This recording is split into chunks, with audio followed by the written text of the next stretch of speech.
Okay, let's jump right into our deep dive today. We're exploring a really fascinating place, often called the Venice of the East. That's right. We've got excerpts from an article actually titled Tong-Li, Venice of the East. And our mission really is to unpack what makes this town so special, pulling out the key details from the source. That nickname itself, Venice of the East, it immediately grabs you, doesn't it? It does. It tells you straight away. It's about canals. The article places it in Wujiang district, right on the edge of Suzhou in Jiangsu province. Hmm. And what's interesting is its location. It's quite accessible. Yeah, near big cities. Yeah. Suzhou is what, half an hour by bus? Or even Metro Line 4? Exactly. And Shanghai is about 2 hours by bus. But it still keeps that ancient feel. The feel of the old Wu region town, which is pretty remarkable given its proximity to modern hubs. It really seems to preserve that heritage. So speaking of what stands out, the article highlights a major attraction, the Retreat and Reflection Garden.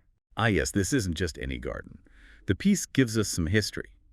Designed by Yuanlong for Ren Lansheng. And built quite quickly between 1885 and 1887. Right.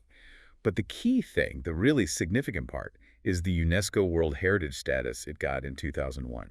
As part of the classical Suzhou Gardens, that's a huge deal. It absolutely is. It means it's recognized as having outstanding universal value, puts it on the global map, culturally speaking. So there's clearly a lot packed into this town.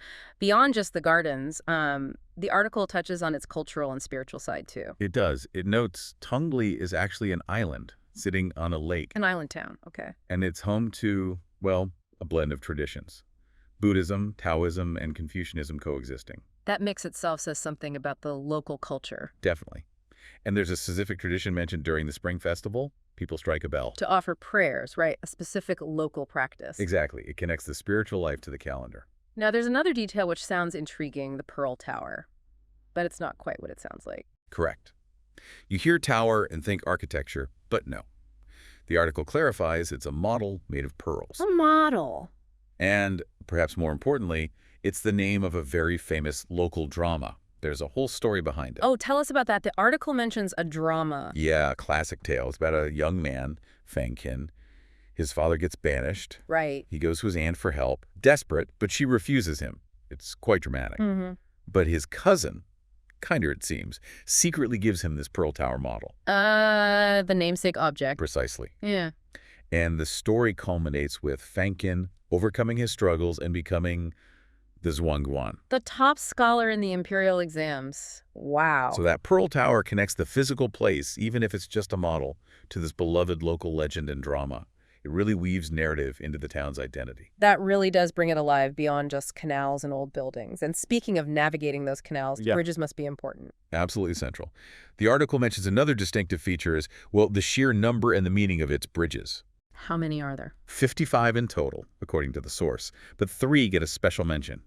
Taiping, Jili, and Chongqing. Taiping, Jili, Chongqing. And what's special about them? Just famous designs. It's more about symbolism. The article emphasizes they all represent blessing. Blessing. In what way? They're particularly associated with major life events, things like getting married or celebrating the birth of a child. So people cross them for good luck during these times. Seems so. It's a tradition. The physical act of crossing is tied to hopes for good fortune. It connects the town's structure to people's personal lives and milestones. That's a beautiful way to integrate meaning into the landscape. It really is. Okay, so let's try to pull this all together. What's the essence of Tongli, based on these details? Well, it's the Venice of the East. Because of the canals, yes, but it's much more. It's that ancient Wu charm, the UNESCO garden. The blend of spiritual traditions, the local drama connection with the Pearl Tower. And those symbolic bridges signifying blessings. It's a whole package. So these specific points from the article, they show how a place like Tongli builds its unique character, don't they? Definitely. It's the geography, the island, the water, but layered with history, culture, stories, and symbols. All working together to create this distinct identity. That's what makes it feel special, not just picturesque. It makes you think, doesn't it? When you consider a place like Tongli, how does it actually manage to weave all that together? The natural features, the architecture, the spiritual life, the local legends. Yeah, how does it all come together to create this cohesive feeling, this sense of deep history, but also kind of ongoing blessing for the people there? It's quite a tapestry, built over centuries. A fascinating question to ponder.